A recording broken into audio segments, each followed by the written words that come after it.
The Salvation Army of Augusta is moving forward with its plan to open a new Center of Hope. It's their overnight shelter, which has been used for more than 50 years on Green Street. They're finding solutions and opening a new facility to better serve those in need.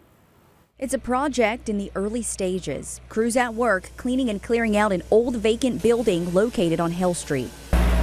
Once crews knock this building down, it'll one day be the home of the Salvation Army's new Center of Hope.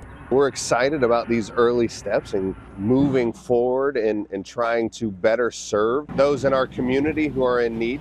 Major Jonathan Raymer says the current Center of Hope has been serving as a shelter for more than 50 years. He says the Salvation Army built the facility, but not with the shelter in mind. Over time, what we've done is modify it and fix it into so that we could address the need as best as possible.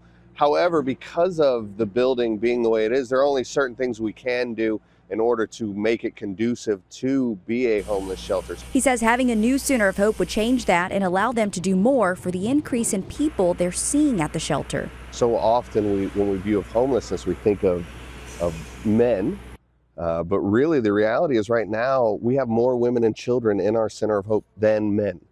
And so being able to address that better and more systematically is an important piece of this.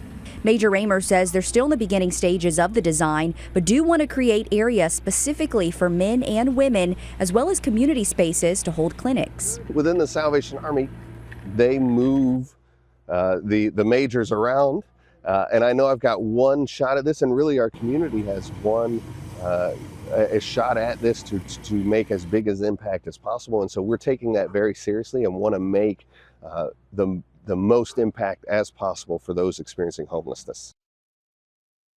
And we talked about it earlier. There's certainly a great need right now. There's not a timeline just yet on when the new Center of Hope will be complete, since they still are in the early stages. But again, it will be on Hill Street, not too far from May Park. And it looks like a much larger location as well. Almost looks like a warehouse type of setup. But it's sad to hear that they are seeing that increase with more women and children showing up to the shelter. So it is a much needed resource. It is, and they are calling on the community. You can always support the Salvation Army in their mission. We have information on how to do that on our website, WRDW.com.